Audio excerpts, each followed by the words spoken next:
నమస్తే రమగారు. నమస్తే జయ. రమగారు, సౌందర్య లహరి చక్కగా ఒక గ్రూపుగా ఏర్పడి పారాయణ చేస్తూ ఉంటారు. తప్పులు లేకుండా చదవాలంటారు. అసలు సౌందర్య లహరి ఏం చెప్తోంది? ఎలా పారాయణ చేయాలి? సౌందర్య లహరి అనేది దేనికి సంబంధించింది రమగారు? అమ్మవారికి సంబంధించింది. సౌందర్యలహరి పారాయణ చేసేవాళ్ళు కనిపిస్తున్నారు ఇప్పుడు. అవును, ఇదివరకటి కాలంలో సౌందర్యలహరి రేర్గా ఎక్కడో ఉండేది. ఎక్కువగా మనం లలితా సహస్రనామాలను చదువుకుంటాం. అందరూ విష్ణు సహస్రనామం సులువు చదువుకుంటాం. అక్కడి నుంచి లలిత కామ్యం అని లలిత కొంతమంది గ్రూపుల్లో చదువుకునేవాళ్ళు. ఇళ్లల్లోనే ఉండేది. మనకేంటంటే సోషల్ మీడియా వల్ల మనకి ఇవన్నీ ప్రచారంలోకి వచ్చినాయి జయ. లలితా సహస్రనామం చదువుకుంటే ఈ ఫలితం లభిస్తుందని, గ్రూప్గా పారాయణ చేయాలని, అందరం కలిసి చేయాలని, తర్వాత 1,00,000 కుంకుమార్చన చేయటం, లలితా సహస్రంతో 1,00,000 కుంకుమార్చన చేయటం, ఇట్లా మెల్లిగా అంటే ఎలా మనకి హెల్త్ అవేర్నెస్ వచ్చిందో అలాగే ఆధ్యాత్మిక అవేర్నెస్ నిజంగా వచ్చింది అనుకోవాలి. దీని పూర్తి పట్టం మనం ఎవరికి కట్టాలంటే ఆధ్యాత్మికవేత్తలకి, సోషల్ మీడియాకి. సోషల్ మీడియానే దీనికి కారణం. ఒకందుకు మంచిదే అనుకుంటాను రమగారు. మంచి ఆధ్యాత్మిక ధోరణి వైపు మనసు మళ్ళిందంటే ఆలోచన పరంగా మార్పులు వస్తాయి. మంచి విధానం వైపు అడుగులు వేస్తాం కదండి. అందులో మనం కాంప్లికేటెడ్ చేసేసుకుని పిచ్చ కింద తయారవుతూ ఉంటారు. అదొకటి భ్రమ కింద. పాపం అది కొంచెం కష్టం కాదండి. దాన్ని అది తప్పు అని చెప్పడానికి మీలాంటి వాళ్ళు ఉన్నారు కదా రమగారు. అంత భ్రమపడద్దంట నేను. అవునవును. సరే, ఏదో మొత్తానికి చేస్తున్నాం అనుకో. ఈ లలితా శాస్త్రంతో పాటు దేవి ఖడ్గమాల చదువుకుంటాము. తర్వాత లలిత త్రిశతి చదువుతాం. చిన్నవి ఉన్నాయి. లలితా పంచరత్నాలు, ప్రాతస్మరామి లలితావదన అరవిందం అని పొద్దున్నే లలితాదేవిని చదువుకుంటాం. రాజరాజేశ్వరి అష్టకం, తర్వాత ఏమో దేవి అపరాధ స్తోత్రం, అర్గళా స్తోత్రం, అంటే బోల్డ్ స్తోత్రాలు ఉన్నాయి. వీటన్నిటికంటే కూడా చాలా పవర్ఫుల్, చాలా అత్యద్భుతమైన విషయాలు చెప్పింది సౌందర్యలహరి. లలితా సహస్రనామంలో మనం ఏం చూస్తాం? అమ్మవారి యొక్క 1000 నామాలు.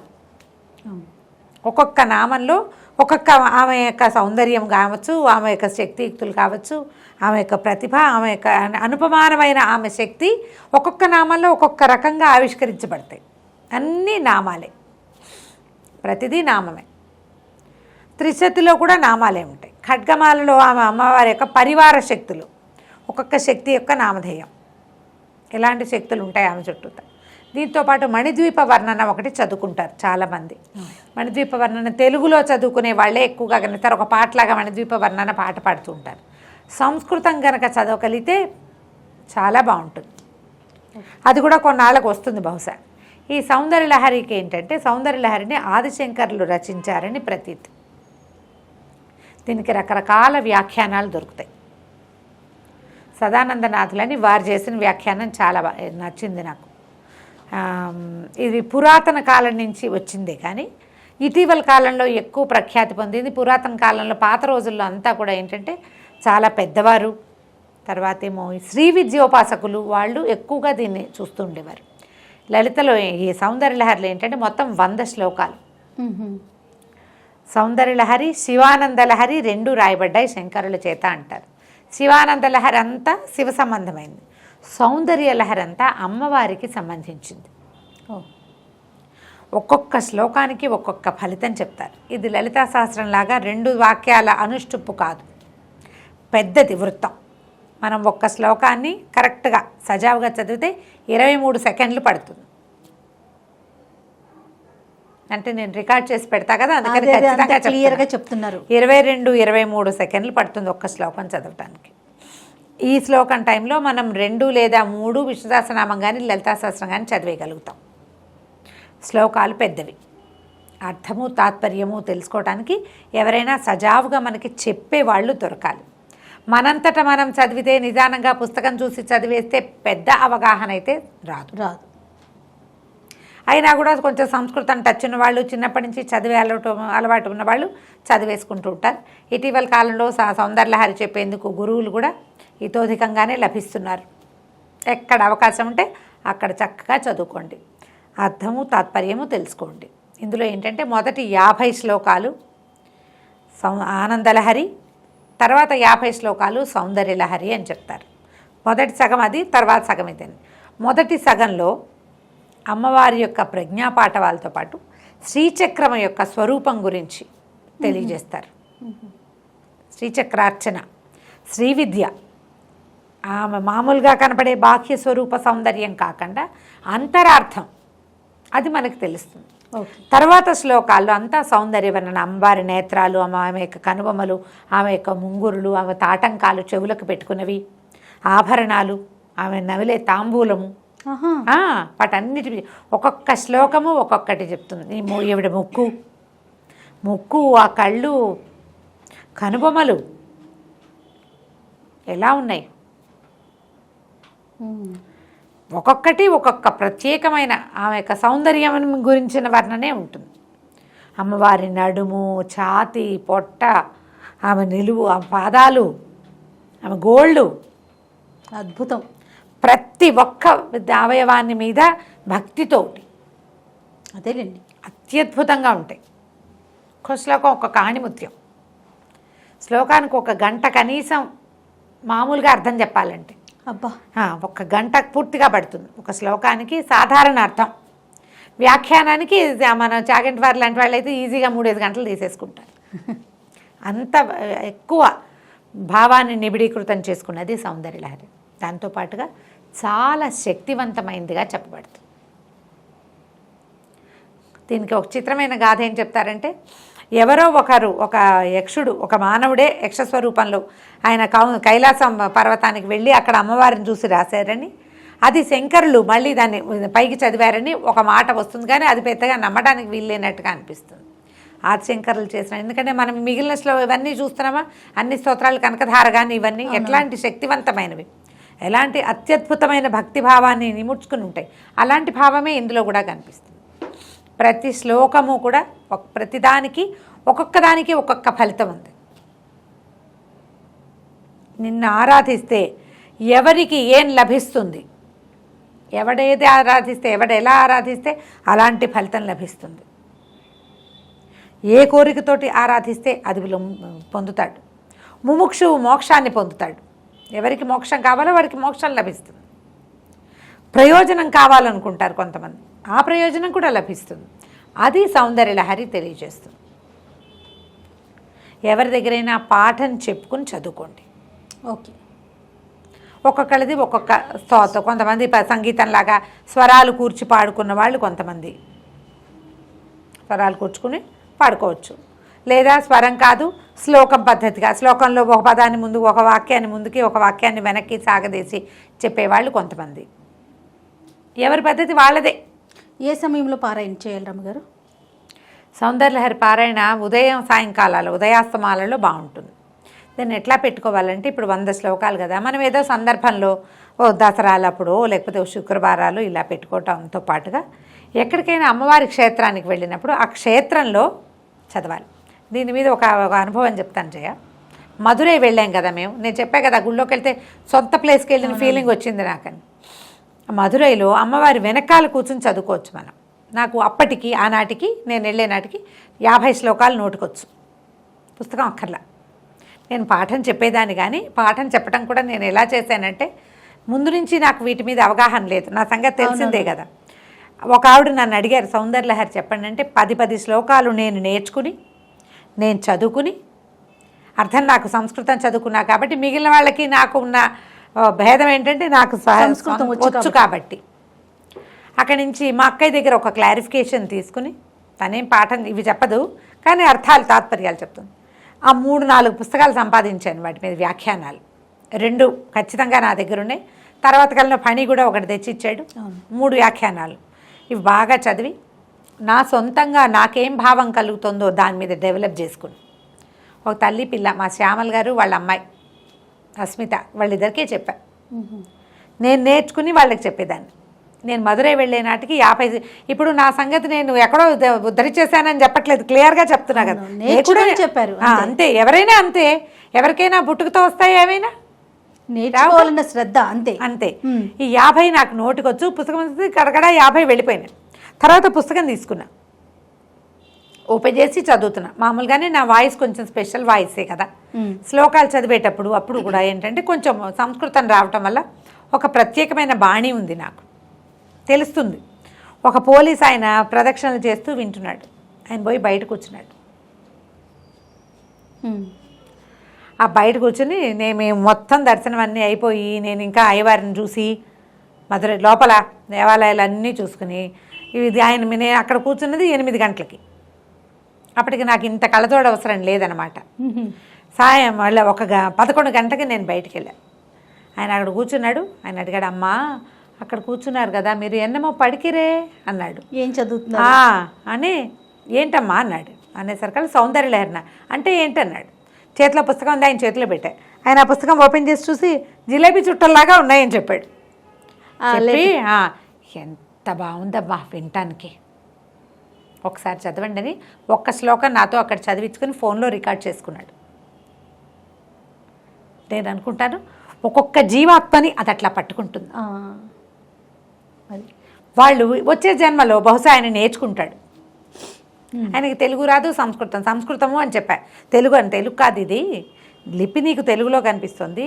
ఆయనకి బాగా తమిళొచ్చు, నాకు కొంచెం అర్థమవుతుంది. ఇది సంస్కృతము ఇలా మా లిపిలో ఉంది కానీ ఇది తమిళ్లో కూడా ఉంటుంది. అభిరామి కాదా అని అడిగాడు. అభిరామి ఒక శతకం ఉంది అక్కడ తమిళ్లో, ద్రవిడంలో ఉంటుంది. అభిరామి కాదు, ఇది సౌందర్యలహరి ఆదిశంకర్లు చేసిందే అని చెప్తే ఆయన మొదటి శ్లోకమే రికార్డ్ చేసుకున్నాడు. ఒకటి చెప్పు అని. ఎంత బాగుందో వినడానికి. ఆయన మా పక్కన వాళ్ళందరికీ చెప్తున్నాడు అనమాట. అది చదువుతుంటే లోపల అట్లా ఇలా ప్రతిధ్వనిస్తుంది. చాలా బాగా నచ్చింది నాకని. అట్లా అట్రాక్ట్ చేస్తుంది మనుషుల్ని. దానికి ఎవరు అట్రాక్ట్ చేయబడతారో వాళ్ళకి ఉపాసనా బలం పెరుగుతుంది. అది ముందుకు వెళ్తుందన్నమాట. ఇది ఇప్పుడే మనం చక్కగా నేర్చుకోగలిగి బాగా చదువుకోగలిగి చేసామా ప్లస్, లేదా దానికి అట్రాక్ట్ అయ్యి ఏదో ఒకటి పట్టుకున్నామా అది కూడా ప్లస్సే. ముందు జన్మల్లో మరింతగా మనం ఈ దేవి ఉపాసకులం అవుతాం. అమ్మవారిని ఉపాసించేందుకు అవకాశం లభిస్తుందని చెప్పబడుతుంది. చక్కగా చదువుకోండి. ఎవరైనా మేము సౌందర్యలహరి చదువుతాము అంటే నేర్చుకోండి వాళ్ళ దగ్గర.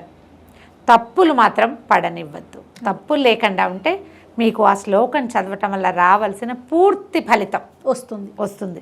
మనకేంటంటే దేవుణ్ణి ఎలా పిలిచినా పలుకుతాడు. అమ్మవారిని అమ్మ అనే బదులు మా అన్న అన్నా పలుకుతుంది అమ్మ. కానీ సజావుగా పిలిస్తే సజావైన సమాధానం వస్తుంది. కరెక్షను అనేది అవసరం. అలా అమ్మానే అనొచ్చుగా, మనం ఇదెందుకు చదవాలి? అంతే కదా, వచ్చిందే చదువు. మనం ఇది ఎందుకు చదువుతున్నాము? దీనివల్ల లభించేటువంటి ఎనర్జీ పూర్తిగా రావాలి. మన చుట్టూతా వాతావరణం అంతా బాగుపడుతుంది. ఇవాళ నేను ఇక్కడ కూర్చోడానికి బేసిక్ మొట్టమొదట నేను వేసిన స్టెప్ సౌందర్యలహరే. ఆమె నన్ను ఇక్కడికి తీసుకొచ్చింది. అందులో నా ప్రయత్నం 10% ఉంటే ఆమె నడిపించిన నడకే మిగిలిన 90%. మళ్ళీ నేను ఉపాసనగా తీవ్రంగా మళ్ళు అవి నేనేం చేయలేదు. చేయలే. నేను ఆ స్థితి దాటేశాను. ఎక్కడికి వెళ్ళినా ఓ శ్లోకం పట్టుకుంటా, హరిస్వామారాధ్య ఇది చదువుకుంటా. ఈ హరిస్వామారాధ్య అనగానే వచ్చేస్తుంది ఎనర్జీ నాకు. అంతే.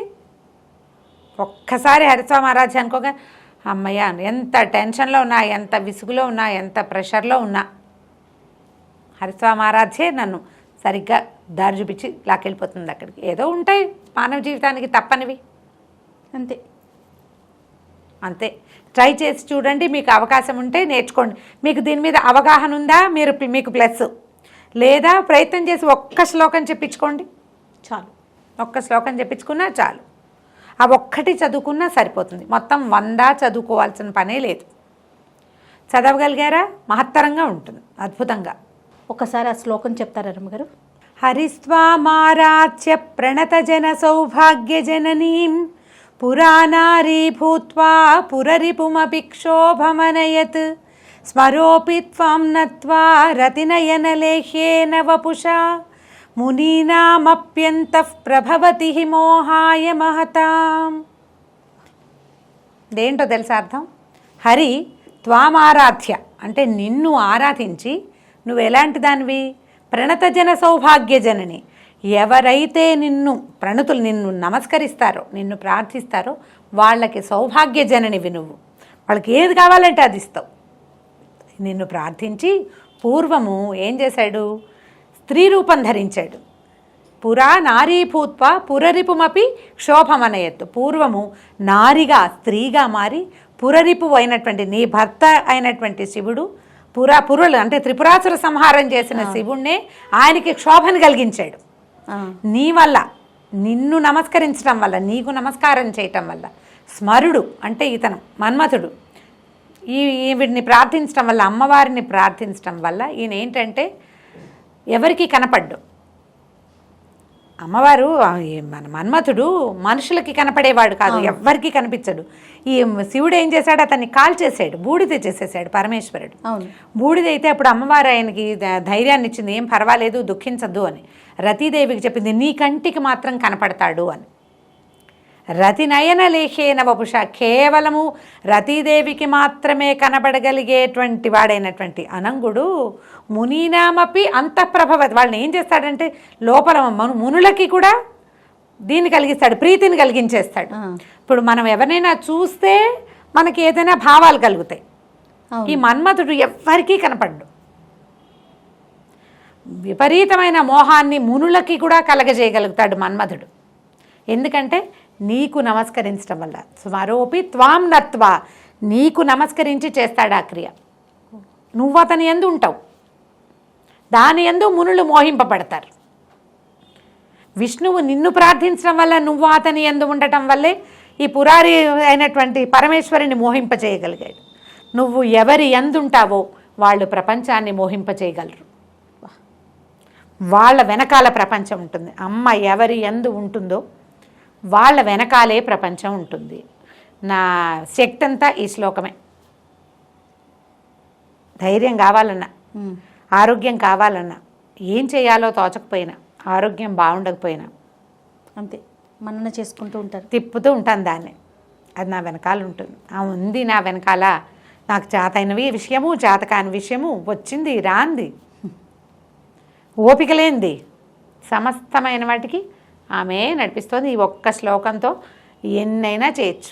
పూర్తిగా రూమ్ అంతా వైబ్రేషన్స్ వచ్చినట్లు అనిపిస్తుంది రమ్మగారు. ఇది అసలు మనం రికార్డ్ చేస్తే అసలు చెవుల్లోకి ఒకసారి వెళ్ళిందంటే అంతే, ఆటోమేటిక్గా మన వెన్ను సాఫీ అయిపోతుంది. ఆ విద్యా రహస్యం అట్లాంటిది. ప్రయత్నం చేసి చూడండి. ఇది వినపడుతోంది, ఇది ఒక్కటి నేర్చుకోండి. చిన్న చిన్నవి సంస్కృతంలో ఒక్కొక్క చిన్న చిన్న మిస్టేక్స్ రాకుండా చూసుకోవాలి. ఇప్పుడు కొన్నిటికి మనకి ఫా శబ్దం లేదు చూడు, ఫలితం అనాలి, ఫలితం అనకూడదు, ఫా లేదు. ఇదేంటంటే విసర్గ పక్కన పా ఉంటే దాన్ని ఫాగా పలకాలి.